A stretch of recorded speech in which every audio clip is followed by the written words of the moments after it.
Welcome to Driven, the Unscripted Success podcast, with your hosts, Mike Mannino and Nareman Hamdan, bringing you insights and stories on achieving personal, professional, and financial success. Hi, everybody. It's Michael Mannino, and welcome to Driven Unscripted Success podcast. Today on the podcast, we're interviewing professionals who's going to share their experience with you, the audience, and how they got to where they're at today. And zooming from the beautiful island of Portland, Oregon, we got Roger Devine. How you doing, young man? I'm doing well, thanks. I can call you young man now. You can call me young man. You have permission. Mad. He was getting mad because he goes, "You're younger than me," and I'm like, "I'm actually older than you." By a month? Yeah, we both look good. Let's put it that way. We both look good. I agree with that wholeheartedly. Hey, Roger, do me a favor. Tell everybody about how you got to where you're at today and where you're at today. Yeah, where I'm at today is that I'm running a fabulous company with a couple of other guys. We're doing really, really good work out there that we're really, really proud of. We have a software company that helps nonprofits, primarily community-based, smaller nonprofits, plan, manage, and run fundraising events.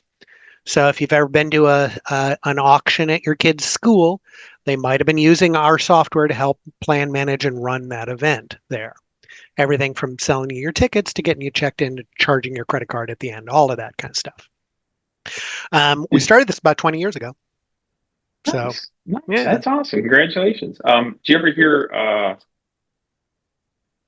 what's his name? Bert Crusher talk about an auction at his school? No. Tell me the story. You gotta watch it and pray that your software was part of it. All right. It is one of the funniest episodes. I don't know where you get it, YouTube or TikTok or something, but he just does a great job of explaining what happened during that. They are an odd event. They are and it's a really odd niche to be in. I'll tell you, people don't. It is very interesting though. Yeah. Most of the people who put on a fundraising auction, most of the organizations that do this, most people who are involved really want to try and forget about them as soon as they can after it's over. This was a disruption in their life for the most part. But I'm thinking about them all the time for over 20 years now. So nice. Oh, yeah, that's awesome. I was wondering, in your space, there's probably not a lot of competition in what you do, right? It's interesting. There is competition in what we do. We've got, really? we've got probably 7 or 8, what I would call professional competitors at any given point. These are companies that are well-funded, established, have full service offerings there, and are committed to being a company. But I also, in any given year, have got about 25 or so competitors that are a programmer down in a basement whose wife decided to run their auction this year. So he wrote a quickie little database application and then decided to put up a website and see if he could sell it. These tend to last for 6-7 months until they go away, and then it's the rest of us. Not really competition though. Not really competition, but they managed to provide a little froth in the market. They did a little bump in the road. For 8 months, all you gotta do is there's this one line from Will Smith's song. It was all my competition on the charts. All you gotta do is nothing. Just watch them decline. Yeah. So sooner or later.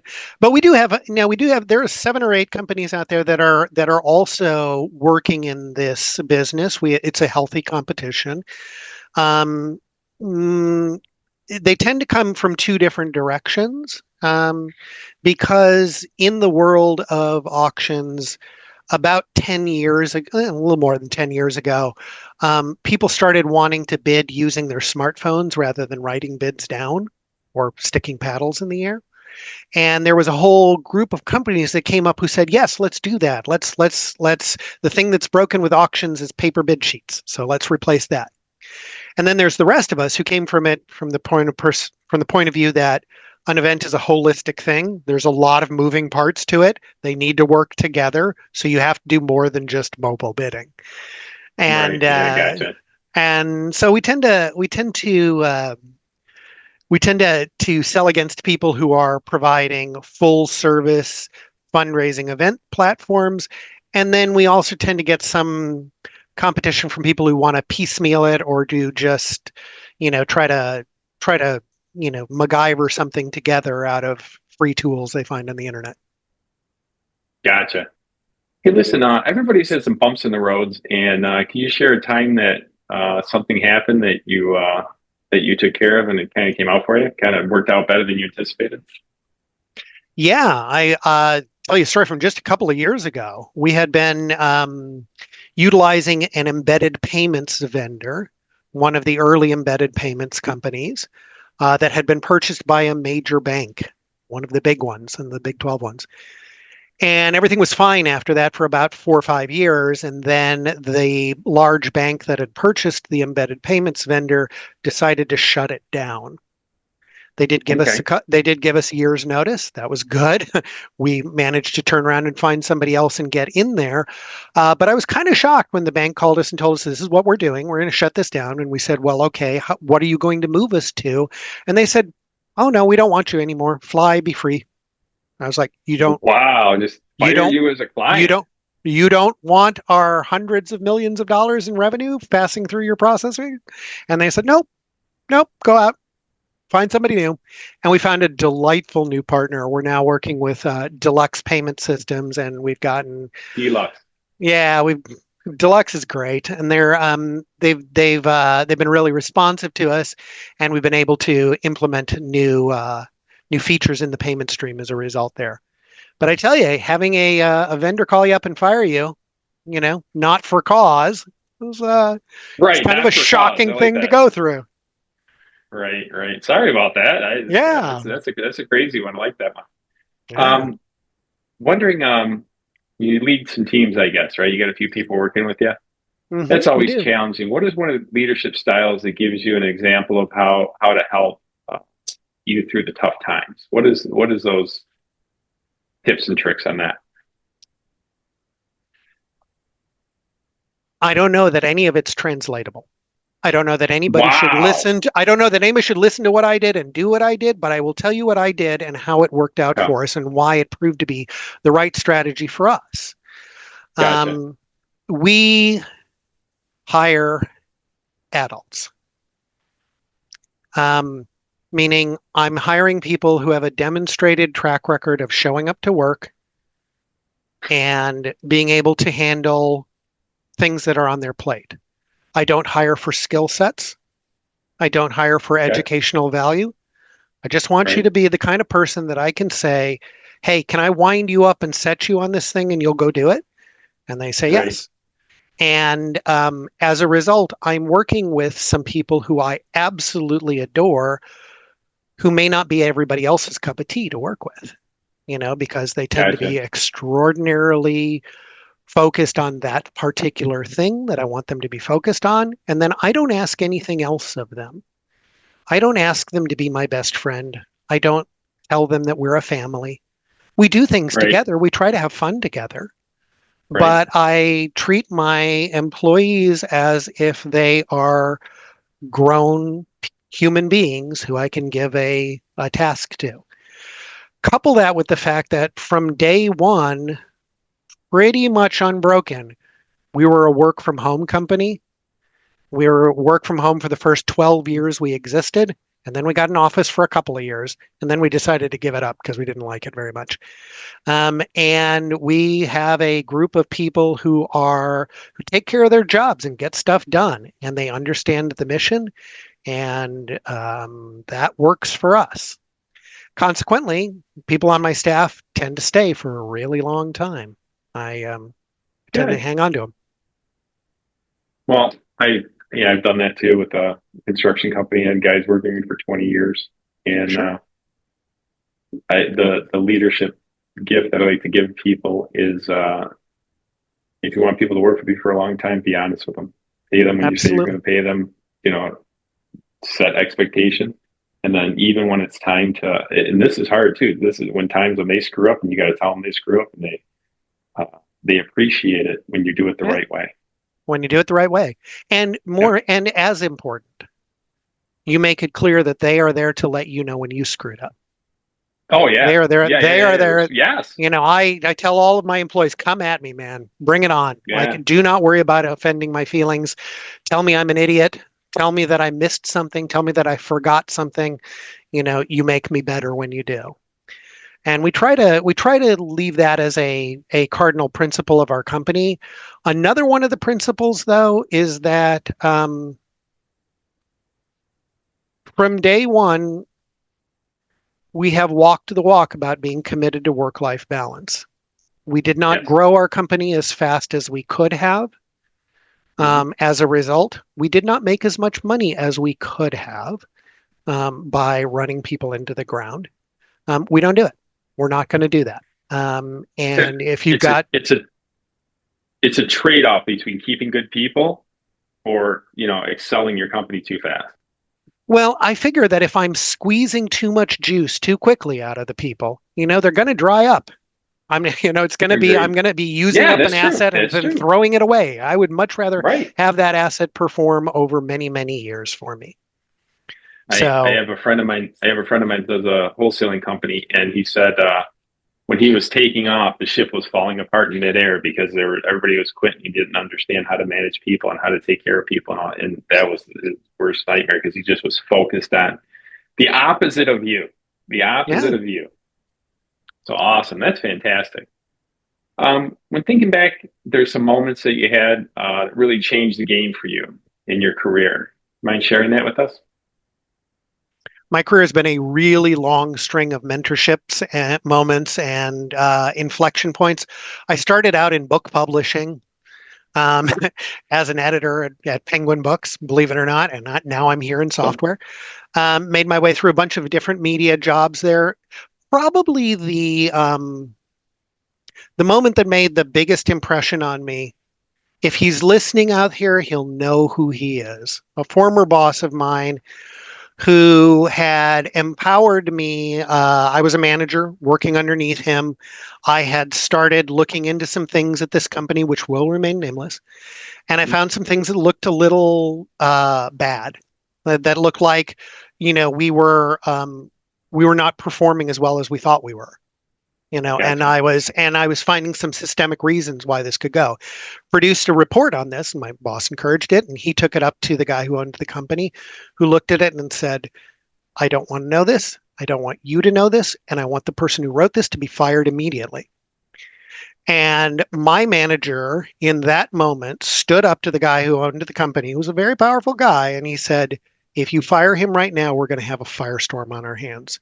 Give me 6 months. Give me 6 months. We'll find a landing place. This will go on. And then he came back and he told me exactly the conversation he'd had. And I deeply Because you appreciated the told the truth? honesty. Yeah, I deeply appreciated the Wow. honesty. I appreciated him covering for me to the extent that he could. I knew what he was up against. And I found Yeah. another job and got the hell out of there. And then that company hired PricewaterhouseCoopers a month later, who found exactly what I found and reported it to them. So they listened to the auditors. That sounds a little crazy to me. It was the early dot-com boom. There was a lot going on. It There's a was a lot going crazy, on. crazy freaking time at a lot of these companies. No, but I deeply, deeply appreciate what that man did in the moment, where he very deftly navigated a tricky internal political situation and managed to produce a decent enough outcome out of the end of it. He came back, he told me, you got 6 months, you got to go find something. I'll help you and let's go. And we did, and it was fine. And I thought, Well, see, that's the way that I was a wanted. good way That's to the way handle it. I thought that's the way I want to treat all of my employees. It's like, sometimes we're up against the shit. Sometimes it's raining down on us. I'm here for you. That's my job as a manager, is to be here for you, my employee, to keep the shit off of your plate so you can do good work. Help the company. That's all I Exactly. did was I was I had a couple construction companies, and my job, they go, "What's your job?" My job is to make sure you can do your job. That's all my job is. So if you need materials, tools, anything you need, I have to support you. I got to get paid from the clients, and then I have to pay you. So my Is to whole knock job over is the to support you. obstacles. To support you. Yep. So you get paid every week, you're happy, everything works great. That's Yep. that's my job. And if Yep. and if everything's working great, I'm doing my job. If it's Yeah. not, I need help. I need to fix it. We also had a moment where we could demonstrate this, and we did, and we got some good feedback from our employees. They appreciated it. Hmm. Uh, a business like ours that relies on live events, we don't need to talk about COVID other than to say it was a terrible time for the company. Terrible time. We did manage to survive. We did manage to, we lost about a third of our revenue that year, or those Hmm. 2 years. But we did manage to survive, and we made payroll every single month, even when that meant we didn't pay ourselves in those months. So, and Yep. our Yep. employees, and as a result, our employees tend to say Appreciate that. things. They say things to us that indicate that they appreciate that. And I would They never do take that for appreciate it. granted. I would, yeah, I Right. know. I'm not going to take it for granted, but I am going to consider that to me staying on the course that I want to stay on. You know, a signpost that I'm doing okay as a manager. You are. Obviously, if you got people for a long period of time, you got to be doing something right, especially Hmm. nowadays. Hmm. Um, has there been any books or podcasts that or something of that nature that relatively change your outlook and your approach on business? There is a great book. Let me see if I can find it on my shelf. Go for it. I usually will keep it ready. Um, hang on just a second.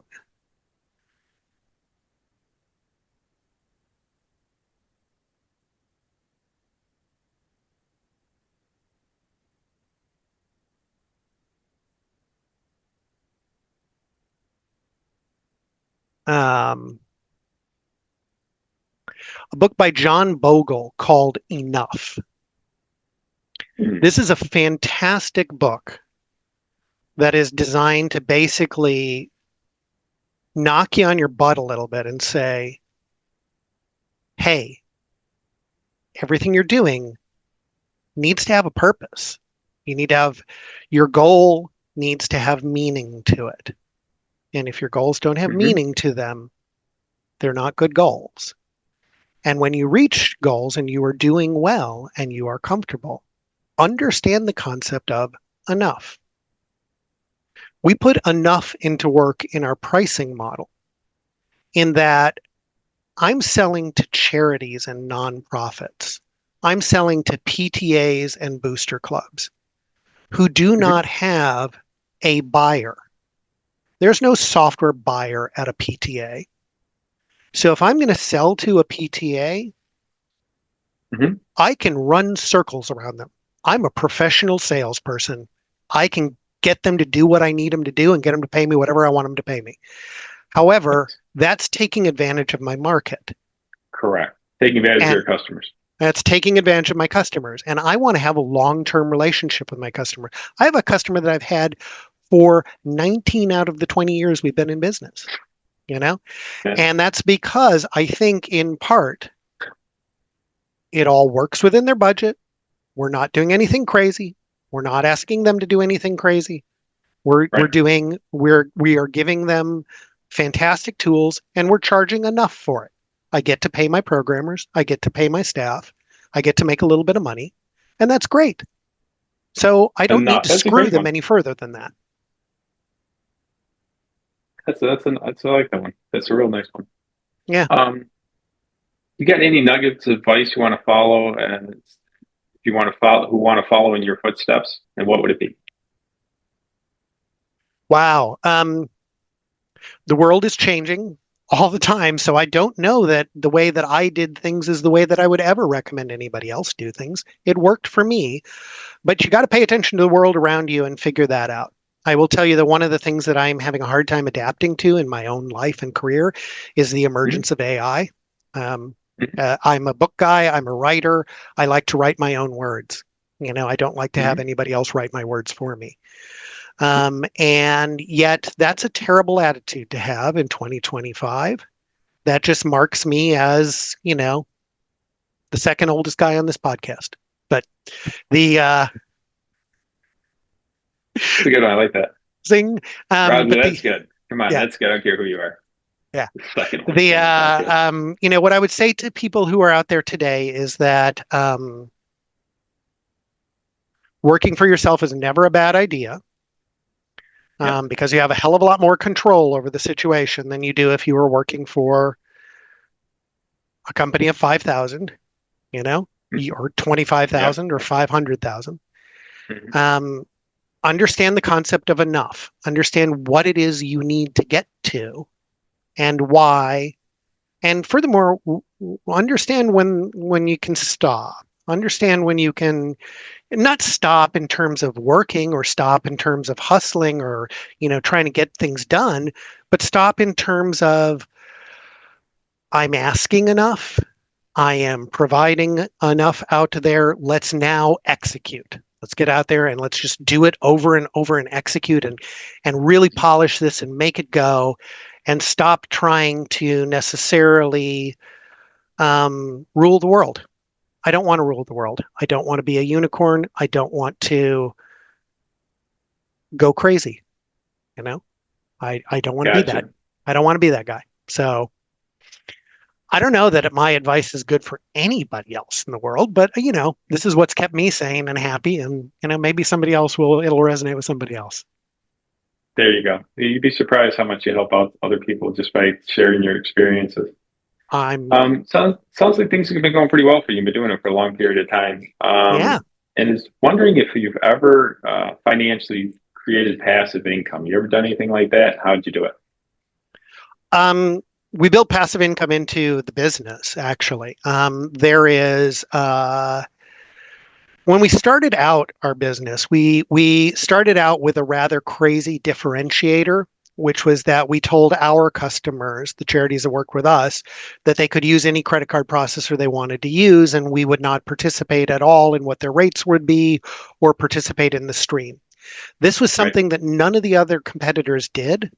And to this day, very few of them do, because it's crazy. It's because you're leaving money on the table. And that was a differentiator that helped us get started and helped us muscle out some space in our market here and define an identity and establish. But then eventually we did build back into the software a preferred processor with some pretty advantageous rates, and it's easy to sign up for, and that's Deluxe. And we've made it very, very simple. So the organizations that don't have something, they come in through that, and then there is some passive income participation on the back end. I also, earlier in my career, used to sell credit card processing services. That's all about setting up the income streams that then just come trickling into you.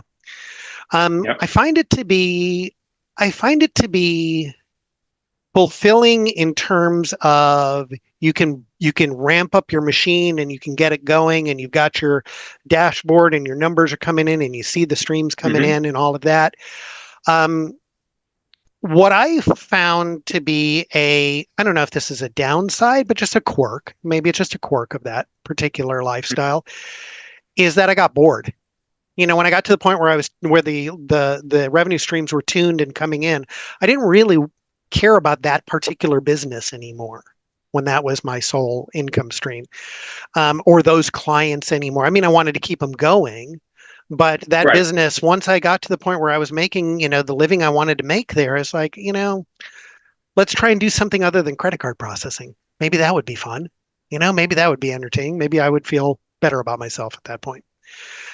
So, I don't know. I kind of like the software business because it's in my blood, and it's a great challenge every single day. And I can get out there and it's always changing, and the software industry is always upgrading and moving at pretty fast speeds, and that's exciting. So I like that. I agree with you all. I like the real estate market. I'm like you, but I like the real estate market. Passive income is in multifamily, and I love that. I absolutely love it. I know exactly how you feel in a different genre. It's really kind of cool. Yeah. Wrapping up the interview, thanks for your time. What are your exciting plans, and what do you got planned for the next 6 to 12 months? We have a whole new product line coming. Because fundraising auctions have evolved quite a bit over the 20 years that we've been in business here. And we've kept our software up to date so it can handle all of the trends that are coming in. But there are some things happening in the industry that we think are going to make there's a wave we want to start here for breaking apart our full service event management software into a more of a component module and allowing people to purchase the components they want and assemble the software they need for the fundraisers they want to raise and not have to buy things that they don't need and things like that. And it'll probably have a completely different business model than the one we've got right now. So that's pretty exciting. Nice. That is exciting. I like that. Yeah. If you've been doing it for so long, you're bringing something else out to the market. Can you talk about absolutely. it or no? No, I can't really talk about much further than that. Right. I probably said more than my business partners would want me to, but I don't want to get you in trouble. Yeah, it's all right. As the oldest guy on the podcast, I don't want to get you in trouble. Thanks, Pops. Listen, Roger, thank you very much for your time today and sharing so much insights. Appreciate it, if people Michael. want to get in touch with you and your company, how would they do that? Yeah, my website is schoolauction.net. It's not a .com, and auction is singular, not plural. And my email address is roger@schoolauction.net. Love to talk to you. Cool.